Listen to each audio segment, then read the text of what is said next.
Alrighty, welcome to another episode of Carl Summers Uncensored. I'm Carl Summers, and the lovely Erica Summers is running the camera tonight.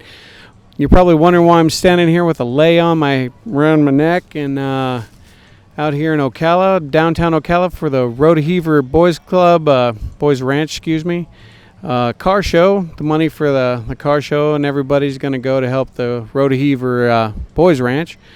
And we have a pretty cool collection of cars and some motorcycles and some pretty interesting people out here. So let's go see what we got going on tonight. I'm here in the kind of cloudyish Ocala doing our show tonight. We're here with Jeff. Is that correct? Yeah. For the Rodeheaver Boys Ranch. And could you tell us a little about what's going on here? Good job. Yes, sir. It's the ranch is 63 years old, established in 1950 by Homer Rodeheaver. Who was Billy Sunday's song leader, if you ever know the history of Billy Sunday, kind of a famous evangelist.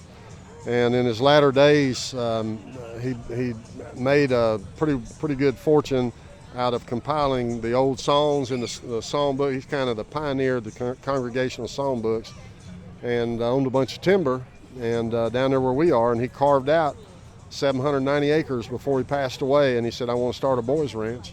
And we've been doing it ever since, and I've been there 12 years of it, and it's just a tremendous place. It's one of the things we always talk about is Paul Harvey's kind of somebody everybody's heard about. A few years before he passed away, he spent 2 nights out there with us, and he said, I didn't know there was a place like this left in America. And we believe what he says, and we're very excited about it. The boys love it, and we just give these guys a chance to have a place to grow up and live in a good, clean, secure, safe environment, and just kind of, it's an ag-related environment where they have horses and cows, and most of these kids come off the street and they've never been around animals like that, and it's just a good place to help boys get a new chance in life. Now, does it really seem to work out in their favor, the kind of the ratio, because when they leave you guys, do they, obviously they're a lot better than when they got there, right? Yeah, in our situation, see, the boys that we take in are from 7 to 14 years old, and so they have to be school age, but after 14, a kid coming in is kind of, he's a lot harder to handle, and it's really difficult to help a kid once they get up in that age group in our situation. And what happens is the average kids with us maybe 2 to 3 to 4 years, and so when they leave us, they're still young. Mm-hmm. But we've had a major impact, opportunity to have a major impact in their life. And the thing that's so rewarding to us is that almost monthly, we have people show up at the ranch who are now 30, 40 plus years old, and they come back with their family, and they said, I just wanted my family to see where I spent 3, 4, whatever years of my life. And you'll be surprised how many of them say those were the happiest days of my childhood, was the years that I spent at the Rodeheaver Boys Ranch. So to us, that means more to us than anything else. The fact that somebody's coming back and saying, this place helped me, made a difference in my life. Now where do they go once they leave it? Because they're only there for a certain age and a certain time. Where do they go to, Well, they go back to family. Now, most of them are there because of a family crisis situation. There's a lot of, abandonment. There's a lot of dysfunction. There's a lot of death. All kinds of scenarios is what's going on with the family. And the boys come to us out of those scenarios. And within a 3 to 4 year period of time, there's dynamics changing within their family, so they're always going back to some element of that same family, and that's why you just never know what the results are going to be. That's why until that adult comes back and says, let me tell you the rest of my story, you just have to have faith that while you have them, that you have an opportunity to make an impact that will go with that child, and when they start making decisions on their own, they can remember back, like these guys, to the years that they spent there on the ranch. Okay. And that's our hope. And you build kind of a strong Christian foundation. It is a Christian organization. We're very community involved. We're not what you call so heavenly minded that we're no earthly good type. We're very practical in our approach, but it is an old-fashioned environment. It's the way kids were raised back in the 50s. As much as possible within the environment that we have now. But we're blessed, and we love it, and we have people that are extremely dedicated staff. They could be doing a lot of things other places, making a lot more money than they make working at the ranch with us. But it's kind of like a calling, and it's something that they believe that the Lord wants them to do to make a difference. And these guys build cars and do stuff like that. Is that correct? Or repair them? Or yeah, not a lot of that because obviously our car program is a fundraiser. It's a way for us to fund our monthly bills, and so we can't afford to put much in them. And we only sell to dealers. So basically, the work that they do on them is cleaning the cars, maybe changing tires, putting a small part on or something like that. They don't get heavily involved in it.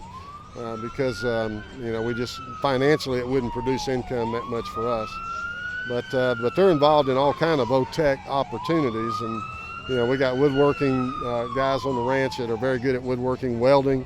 A lot of our boys, and it's just kind of a thing that just happens, but there's a lot of our guys that really get into welding, head that direction. Most of our boys are, they're either end up in the military or they end up in some kind of vocational training scenario down the road.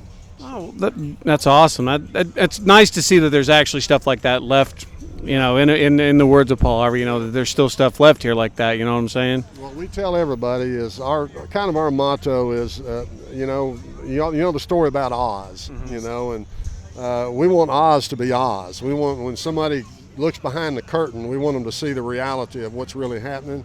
That means more to us than what we can project on the outside. Strictly from a fundraising scenario, we need all the money we can get. It's all private funded. We don't, it's a battle we live with every day.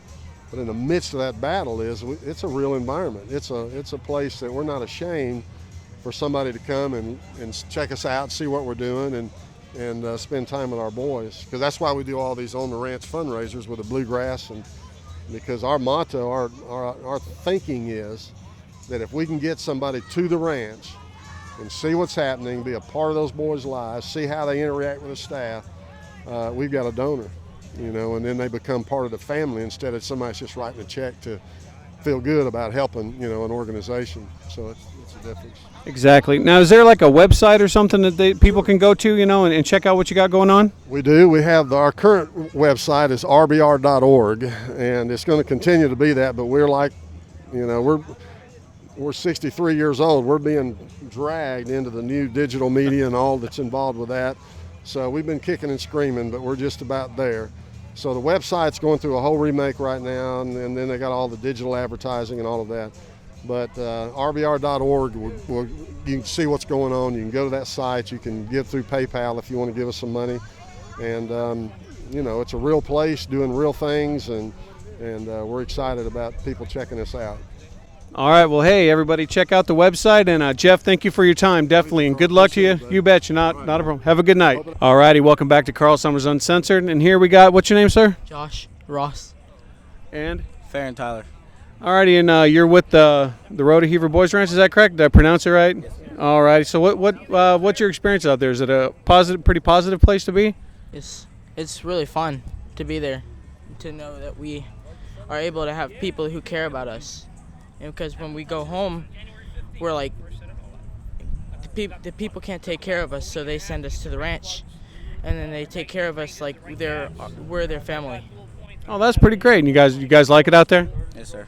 And what do you guys do out there? Like what's your average day? What do you guys do? Average day would be like waking up, eating breakfast, going to work, seeing if there's any work to be done around the ranch, and if it's on a Sunday, then go to church, and then just it's really like a regular day basically, but you're on the ranch, you gotta know that, and you can go swimming anytime you want, and it's really not that hard. I mean, it's pretty cool. But you feel like it's making a positive impact on everything you're doing out there, though? Yeah. My mom, she's going through some stuff right now, and the ranch said that they can take me in, and ever since I've gotten AB honor roll, and I really never even went to school, so. Well, great. Now, when you guys leave there, is it you're going to carry on what you learned out there? Yeah. Yes, sir. Think you're gonna? Yeah. All right. Well, hey, I want to say thanks for interviewing, and it was a great meeting you guys. Good luck to you both. Thank you very much. All righty, let's move on. All righty, welcome back to Carl Summers Uncensored. And your name, sir? Glenn Elledge. And what kind of a car we got going on right here? 1968 El Camino. Very nice. Now, did you do all the restoration and everything yourself, or? Let someone else do the sweat. But it's your pride and joy more than like. Oh yeah. Oh, yeah. Yeah. Very nice. Very nice. And who's the lady in the car? That's my wife, Diana. Hi, Diana. Now, what size motor you got in this thing? That's a 406 small block. Original? No. Oh, okay. No. What was the original one to come in this year? This motor could have been a 396. See, like I said, I didn't buy the car original. Okay. So it could have had a 396 in it. It could have been a 350. Okay. Yeah, I didn't never pulled the numbers on it. Now, do you go out? Do you ever like let loose on this thing a little bit? Oh, never.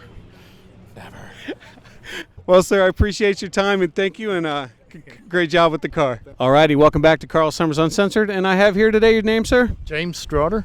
and what kind of car you got going on behind you? I got a 1968 Dodge Charger. And you build that all by yourself, or? I did. I didn't finish it by myself, but I built it. Just had the body work finished and the paint job done. Okay, but basically, this was all you from. Yes, I tore it completely apart, had every nut and bolt off of this car, and then I put it all back together. Now, out of all the classic cars that are out there, running around, what made you want the Charger here? Whenever I was 14, I learned to drive in a 1970 that my dad bought, 4-speed, and it was the most beautiful car I ever seen. And I bought this one for my son 17 years ago, and he didn't want it, so I'm like, it's mine. He didn't want it? He didn't want it. Wow. The reason why, this was originally 6-cylinder. Okay. When we bought it, numbers matching, or it was, I still have the 6-cylinder. He wanted a big block in it at 15. I said, no. Wait till you're 18. He said, I don't want it. So that's when I took it. Well, that looks to be his loss anyway. So now, do you go around to a lot of car shows, or? I do now. I just got the car out of the body shop about 3.5 months ago. Okay. Detroit City Customs here in town. And before then, it wasn't no show winner. Mm-hmm. And I just won my first trophy. Oh, tonight? Yes. Oh, congratulations on that. Thank you. It's my third show to bring it to. So. Very nice. Well, congratulations on your win, and hopefully we'll see you around a lot more. Thank you for your time, sir. Thank you. You bet. All righty. Welcome back to Carl Summers Uncensored. And who do I have here, sir? Gene Cody from Ocala, Florida. And Linda Warren. And you guys are from Ocala? Yes. And what car do you got here today? I have a 68 Dodge Charger that I had put together, and it was pretty rough when I got it. And I had a choice of spending a lot of money to restore it the right way or just make something retro with a few modifications. What I did is I took a 2000 Dodge Durango. I bought it from an auction, and I cut it up, and that's what's underneath this car now. So this car is actually four-wheel drive. It's got all the bells and whistles in it. It's got cruise control, AC, airbags, 7-inch monitor, GPS. It's got all the new technology in it. So technically it's old school but new school. I've been to Tennessee about 4 or 5 times. I've been to Colorado. That thing does very, very good. It's actually a nice driver. So you take this on the road. You don't trailer it like you see some people doing. This isn't a trailer queen. This is an everyday driver. It's actually a grocery getter. This thing is out on the road every single day. It does very good on gas. We take it for trips. We go to other car events, shows. I go out of state with it. It's not trailered. It's driven, and it's not a show car. It's not a trailer queen. It's an everyday driver. It's a good, fun car. Now, do you feel that being that you put a Durango body, or suspension, everything underneath it, do you feel that it takes away from kind of the? Actually, no. This is my 10th one that I've built. Okay. Okay, and this is my first four-wheel drive. A lot of people that actually have these old muscle cars, they try to do some back to original, but a lot of these old cars don't have all the new upgrades. And because I did this, I have every new upgrade possible. As far as handling, this thing is more dependable than the actual original car, because a lot of originals, they're nice, but if the ballast resistor goes bad, it breaks down, you're stuck on the side of the road. That's why a lot of people trailer them.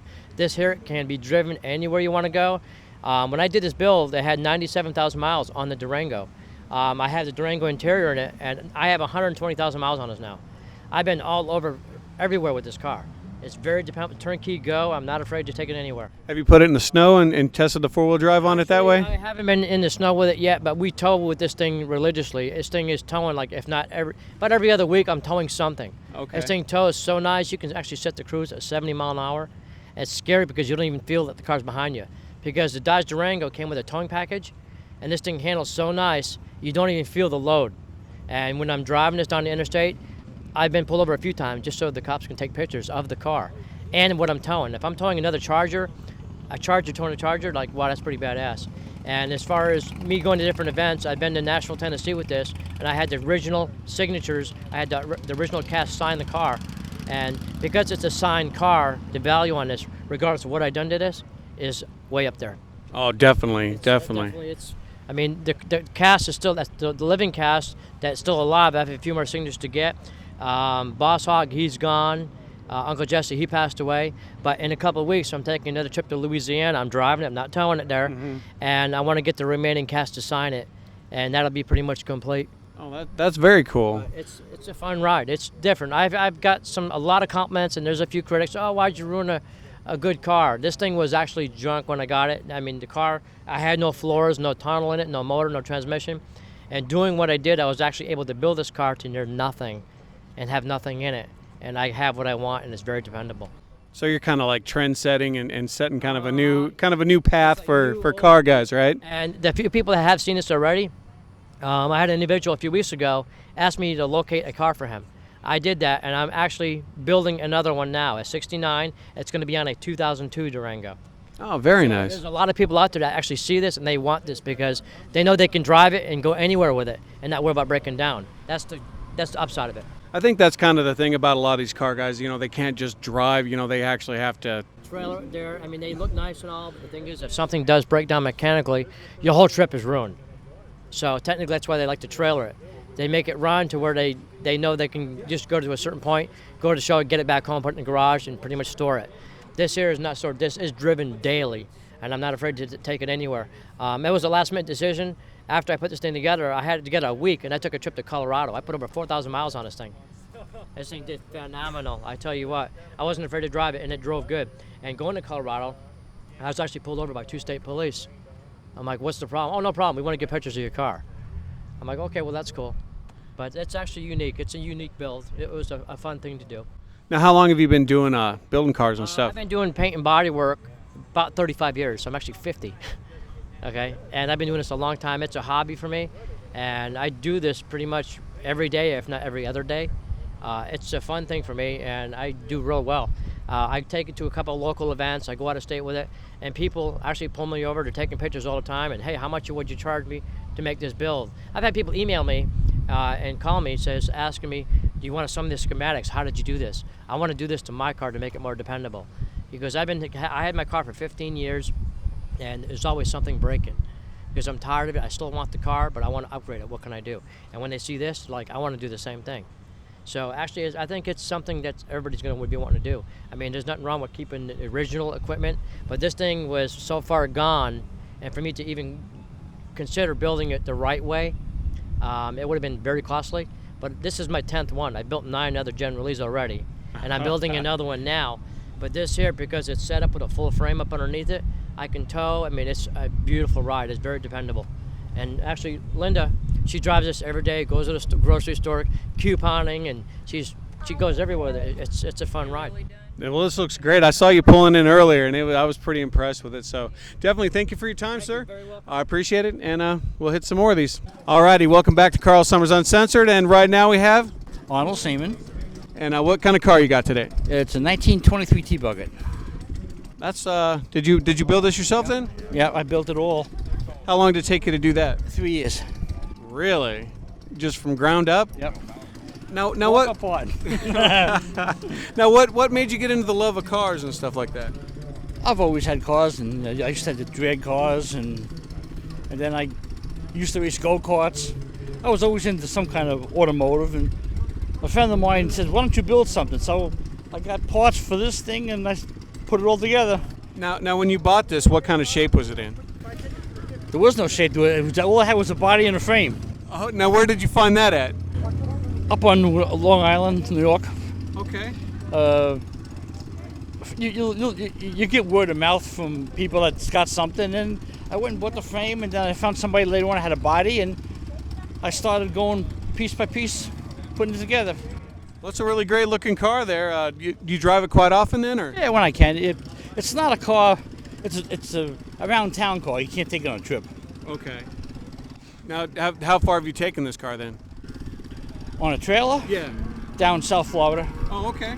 Okay, so it hasn't gone like up north in the snow or nothing like that? No. When I moved out of New York, I stayed out of New York. Well, sir, I appreciate your time, and it's a beautiful car. Thank you so much. All righty, welcome back to Carl Summers Uncensored. Who do we have here, sir? Michael Carleglio from Gainesville. All righty, what kind of car you got here? This is a Radical Custom 56 Chevrolet that was built in 1961 and 2, took top 10 custom in 1963, Carcraft magazine. The builder, Marv Ringheim, worked for George Barris at Barris's Customs way back in the day, and the car was built at Barris's shop. George had a lot to do with the design of the car, and basically I bought the car 4 years ago. It looked just like this, but the paint was old. It was 50 years old and cracked. So it took me 2 years to find a shop that I would be at ease redoing this car to give it what it needed like it was back in the day. And I contracted Scroggs Hot Rods in Bellevue. He knocked it out of the park. The car is straight as a board. And his name now is synonymous with George Barris and the original builders of this car. Because in picking a shop, got to make sure a shop, honored the car, shall we say. And he knocked it out of the park. It's got 6 deuces on it, 6 carburetors on a motor. That also was done at Mike Scroggs' shop at Scroggs Hot Rods in Bellevue. They all work. They're not for show. The interior of the car is still 50 years old from the original build in 63 when it took top 10 custom. I have the car, when I purchased it only had 3,100 original miles since new. Right now the car only has 7,000 original miles since new. I put about 4,000 miles on the car. I do drive the car to shows. It is a driver. I trailer it naturally if I go out of state, but I do drive this car. It's not strictly a trailer queen, and it's reliable, and it's just awesome. I think it's got a lot of history. It's been in about 25 different magazines, and the car this month, past month, was asked to go to Syracuse Nationals and be put in with other cars that Gene Winfield and George Barris did, along with other famous builders. So it's an honor to own this car. Not that it's my car, but whoever would own it. It's just an honor to have such a piece of custom car history. And this started life as a regular 56 Chevy. If you want to go around the car and show them all the mods, it don't look like a 56 Chevy, but it started life. And the best part about this car is that when this car was completed in 63, back in the day, they changed the registration on the car from being a Bel Air to a Barris Custom right on paper. So if you bought the car from me, it is not a 56 Bel Air. It's a 56 Barris Custom. And I actually think that paperwork is worth more than the car. That's pretty amazing. Now, how long have you been interested in cars? All your life? I've been doing cars since I was 12 years old. I chopped my first top when I was 13, and boy, I ruined that car. But when I was 16, I got it down pretty pat. I worked for myself all my life. I had a high-end collision and refinishing shop. I did nothing but Corvettes, Porsches, and BMWs, all high-end work. So when I sold my shop in '99 and I acquired this car, who do you do to do your car? Especially when you consider yourself good at what you do. So now it was very hard for me to decide who was going to fix this car because I know the business. I know when a car is not straight or the lines ain't proper. And every show I went to for the first 2 years when I first bought this car 4 years ago, anything that said Scroggs Hot Rods, they were perfect. And they weren't just the cars that came out of the shop fresh. We're talking about cars later down the line. Just because you get a car painted, what does it look like 3-4 years down the line? Is it falling apart? We don't know. Everything that Scroggs Hot Rods did was perfect. So I chose him, and I was very relieved, And there was no price put on the car. I just told him, do it, and charge me by the hour. So a year later, and about $30,000 later, including the mechanical and everything, I am very pleased that I chose Scroggs Hot Rods to do the car. Well, I am pleased to own the car.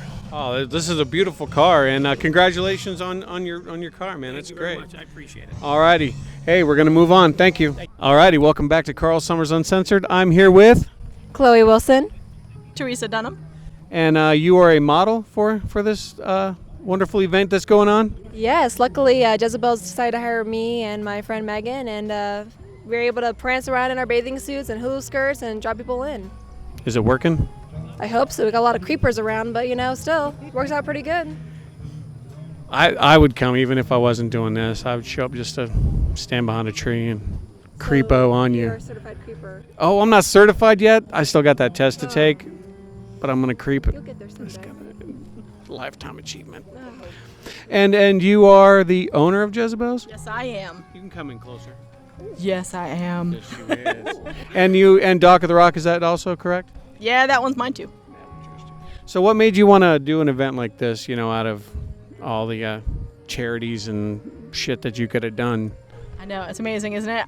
Road Heaver Boys Ranch, I've been hearing their ads since I moved to Florida. It's like the first thing I remember about moving down here.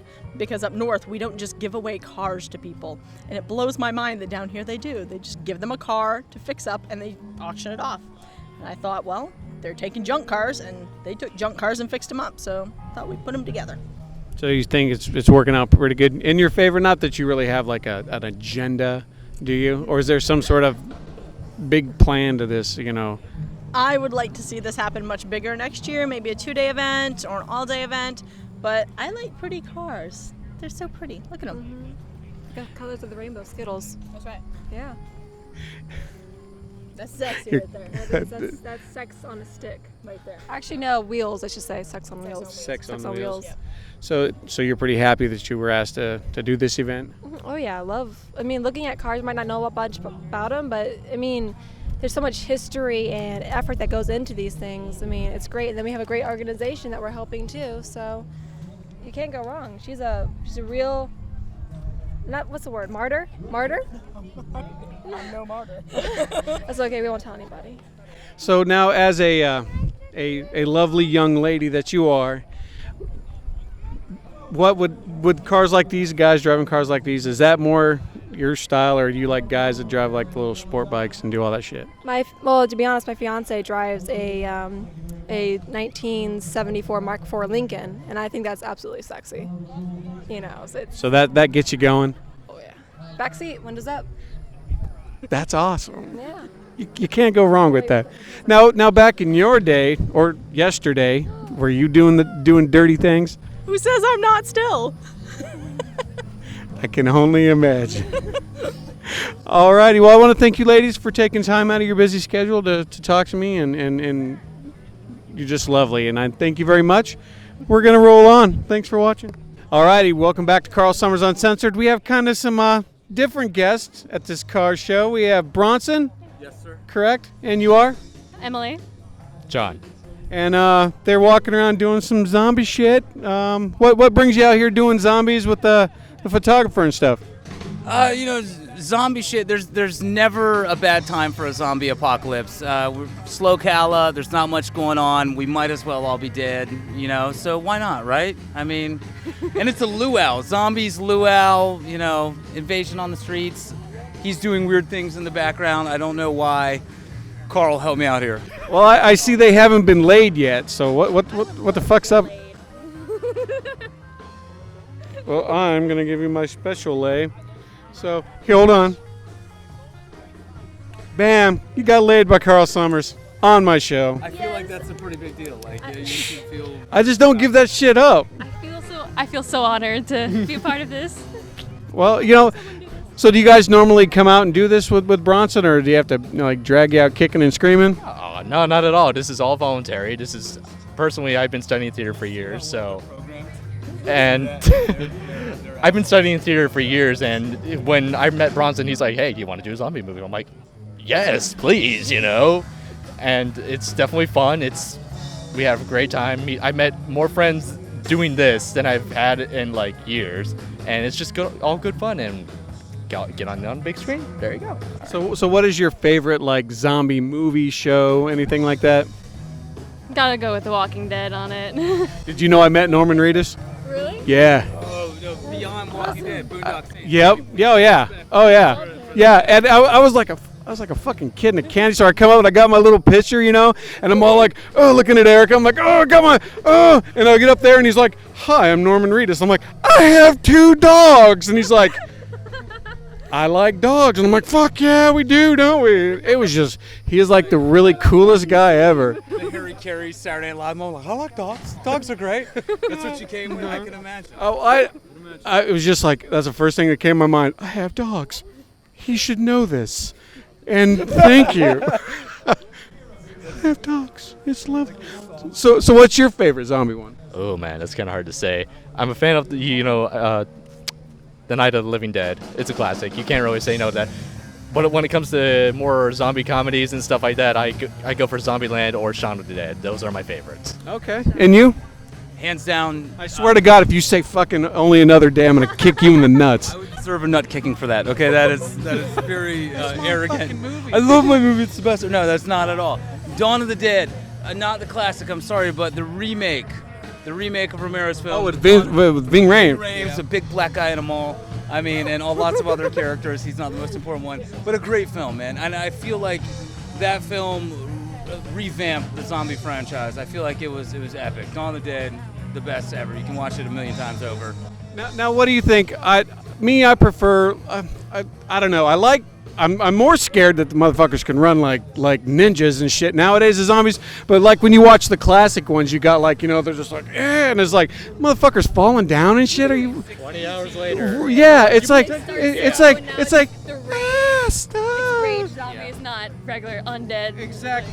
I just want to know who and Erica's gonna like, oh, it's this guy, but who came up with the idea, and why would you have the idea to go from to like Zombies on steroids? Yeah, like Jackie Owens and shit, It's the fear factor. I mean, Max Brooks defines a lot of that in his zombie lore and his Lexicanum, the zombie survival guide and World War Z. But really, once again, Dawn of the Dead was the first really modern big budget film in which you no longer had the 1960s cheese jamblers and you had zombies running at you with no self-preservation, max speed. Rah, rah, rah. Yeah, so. Well, that's cool, man. So did you like World War Z? Did you guys watch that? You had to, right? I did. I actually did like it. I was very surprised. Everyone told me, it's not that great, but I really like the storyline, the twists in it, how they actually incorporated it's the disease. They don't go after you if you are diseased. So spoiler alert, who hasn't seen it yet? I like the fact that like towards the end, and fuck the spoiler alert, we're gonna talk about it. The fact that like when he's standing there and he's got like the flu virus or whatever it is, and that one's like at the door and it's like all chattering on him. Have you seen it yet? Because you look like you're about to go to sleep. No, I haven't seen it. Oh fuck, we ruined it for you, didn't we? I honestly don't care, but I've been wanting to look forward to it. I've been kind of busy running and ground and stuff. Well, maybe we'll just have to have one. Is it out on video yet? What's that? World War Z coming out yet? Oh, I was gonna say when it comes out, we should just have like a World War Z party. Then you can be the guest of honor because somebody doesn't know how to go to the movies. Is this your man? The guys aren't together. I was gonna say, why did you not take him to this shit? I drugged my wife and she was kicking and screaming. She's like, I hate fucking Brad Pitt's a dick face. And I'm all like, just watch the fucking movie. And she's like, okay, and liked it. So it was cool. I love zombies. I do hate Brad Pitt. But he does good though. You have to admit. See, Brad Pitt. I gotta say this much. It echoes. It gives me chills. Not the zombies, the Brad Makes Pitt. me want to take a shit every time I hear his name. Last time I've seen Brad Pitt do anything really worthwhile was Interview with a Vampire. I'm sorry. That was a long fucking time I know, ago. exactly. That's my opinion. It just makes me want to hate Tom. Have you been to the movies in the last century? Yeah, I have. Should I take you to the fucking movies?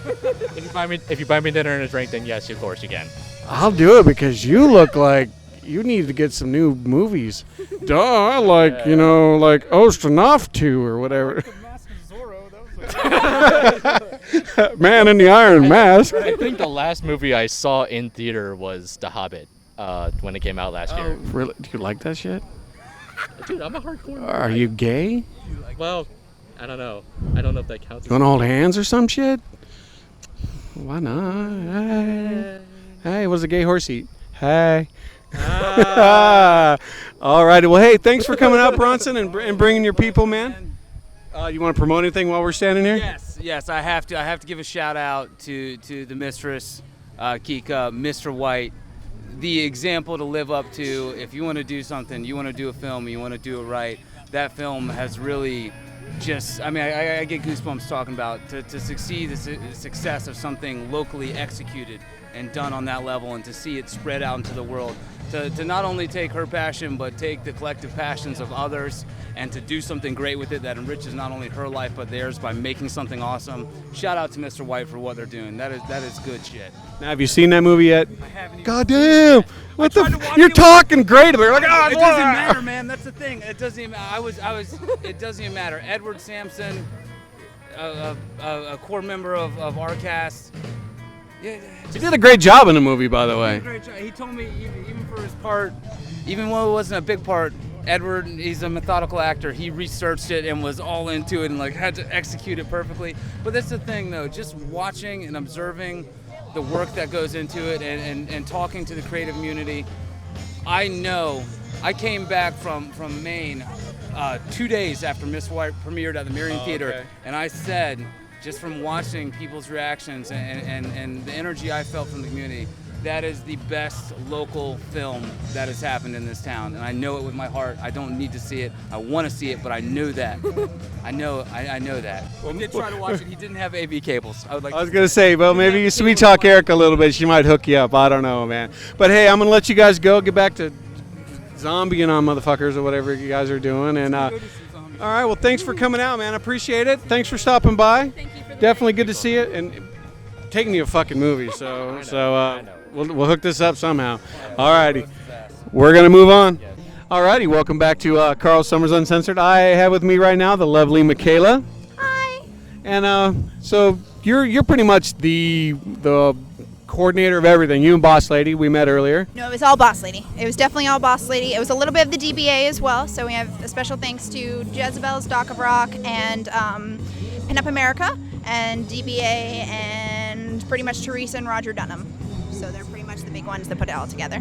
So you're excited about doing this? You want to do it again next year? You think it'll be bigger next year? I think it would be awesome for it to be bigger and grow with every year and get the whole downtown involved. How do you feel about the turnout tonight? I think it was pretty good for the first time. It's baby steps, so it's good. Baby steps. So now what is your part in this? Are you just kind of behind the scenes lady then, or? I'm a behind the scenes lady, yes. I was just helping Boss Lady out with whatever she needed from the store. Because I hear you're her favorite though. Uh-oh. I asked her not to say that. That's not fair to the other employees. What other employees? Every time I go in that place, it's only you. There's plenty of other employees, and they're great, and they're awesome, and I love them lots. So you're enjoying yourself though? Yes. And you're going to come on my show and we're going to talk about fire dancing and all that other crazy shit that you do? Since you put me on the spot, I guess I have to now, huh? You're lucky I love your wife. I'm a thinker. I'm a thinker. All right, well, I want to say thank you for doing a short interview. I know you got tons of shit to do, and I'm going to go hit up some more people. Thank you. Thank you. Thanks for having me and coming out to the event. You're welcome. Thank you. All righty, welcome back to Carl Summers Uncensored. I have with me one of the... Ocala Cannibals. I'm Poison Control, and you better believe it because you're going to be looking at me from the bottom of the floor. Now we're going to do this interview a little bit different. I'm going to ask you some questions, sir. Are you ready for it? I said, are you ready for some roller derby? Oh, yeah. All right. Do you know what roller derby is, sir? Isn't that where you guys like skate in a circle and knock each other down? Guys, we're girls. Y'all ladies, like knock the shit out of each other? Well, yeah, that happens too. Well, roller derby does start off as a little bit of aggressive hitting, a lot of short shorts and fishnet stockings, but that just brings you in the door. Then you realize that a team that we're a nonprofit, we're here for the organization, we're here for the community, we give back to the community. We are starting our junior roller derby league this year. We're the Ocala Cannibals. We're starting the Carnivores, and we eat babies for breakfast. Eat babies. That's awesome. So when's your next bout? Where our next bout is our Skate Mania, August 25th. It's a Sunday night. It's our last home bout of the season, and then we're finishing up our season for away games. We start again in February of our next season, the 2014. In between them, we're going to have a couple scrimmages at Skate Mania, so you look at our website, OcalaCannibals@derby.com. Also on Facebook, you find Ocala Cannibals. You'll see the rest of my team with me. We're also recruiting. If you're young, you're good looking, you want to skate, if you want to skate and have a good time, if you want to have good exercise, if you want to have camaraderie, if you want to have sisters, you want to have friends, you want to go out and be something for the community, make something of yourself, do whatever you want to do, be who you want to be. You come out and do some roller derby. We have open practice every Saturday at Skate Mania from 3 to 6. We have practice Tuesdays and Thursday nights from 6:30 to 9:30. We want you. We want you to come skate with us. We want you to play some roller derby. So now, why is there no guy league like that? Well, you want it to be good, don't you? But yeah, you don't want to see dudes in like short shirts either, right? Well, that's your preference, but oh, whatever. Now, traditionally, roller derby, the new roller derby that started in 2006 is primarily female. There are some male derby teams in the state. There's about 3 of them in the state of Florida, where there's 27 leagues for women's roller derby and many more of the junior derby popping up. It is the fastest growing sport not only in the nation but in the country. There is men's derby, but right now, female derby in Ocala, we're a female league, but we do accept men as refs. Most of our refs are men, and we have a lot of NSOs, which is the volunteer group that helps us set up. It takes a lot to run about, a lot of officials, because there's a lot of elbows to the faces. Everybody's got to see what you're doing. So it doesn't matter your gender, it doesn't matter your age, it doesn't matter your size. We love you, we're accepting, we want to skate with you. So yeah. So how did you come up with your name, Poison Control? I've been skating since 2006. I started in Washington. I'm a former figure skater, and when I started skating and I did it all gracefully, they're like, do it with poise and control. And I'm like, poison control? Kind of reminds me of my alcohol habit. So poison control kind of sticked. Every derby girl's got a special name that's just individualized to her. There's nobody else in the world that's got her name or anything close to it. We have a big roster, an international roster that has your specific name. So it's not only special and chic, but it's your, you're also known as your cachet, your emblem. Well, that's pretty sweet. Now, what you have like a rival team, like one you go to do your bouts against, and you just want to smash the shit out of them? Hey, listen, we're all sisters. We're all here volunteer. We all love each other. But yes, I want to knock you to the ground and watch you bleed. No, just kidding. We're a smaller team. Ocala's a little bit more B team. We don't have the big leagues like they have in Gainesville and Jacksonville and Fort Lauderdale. We only travel within 2 hours of our rink, so we play ACR Honeys, which are up in Lake City, north of Gainesville. We have Thunder City, and they're out of DeLand. We have Psycho City out of Orlando. We have Braden Tucky out of Tampa. There's new teams forming. There's the Pasco County, which is the Hernando Skating Girls. There's a lot of leagues that are trying to form. It's hard to keep it together when it's skater run and skater operated, and everything we get is from the community. Every single bout we give back to the community with some type of charity. As of 2 days ago, we are now an owner of Adopt a Road program on 464, just east of Baseline Road on Mary Camp Road. We do this next bout, or we're giving back for the operation. We're doing for the school supplies for the kids, homeless kids going back to school for the Marion County school system. Last was shoebox operations for the troops overseas. You'll always see us doing something. If we're not skating, we're giving back, we're working homeless shelters, battered women's shelters, animal shelters, whatever it takes to give back, and also to have more exposure so people can come and see us skate, and therefore we can give back more. Now, that's awesome. That's great to see you guys are doing stuff like that. You don't get a lot of, people that do that in any organization, regardless of what they do. Fishnets? No, not in fishnets. You're killing me.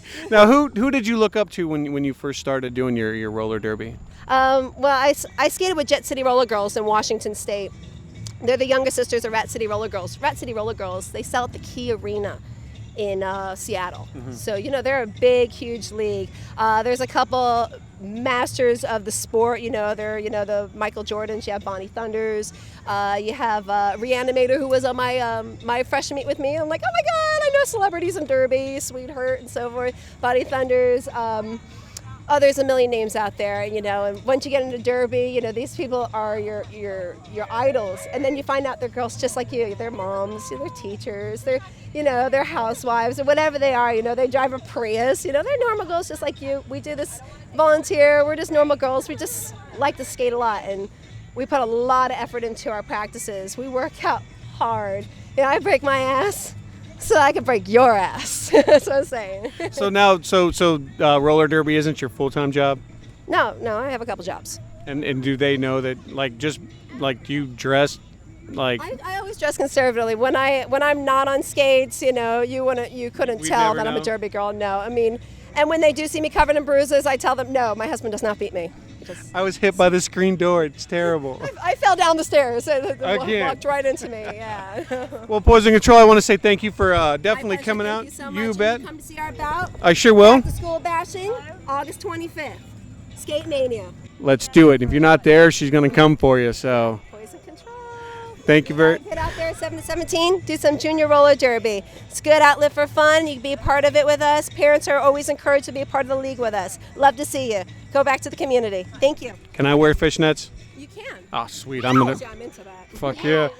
All right. I'd like to thank everybody for tuning in to another episode of Carl Summers Uncensored.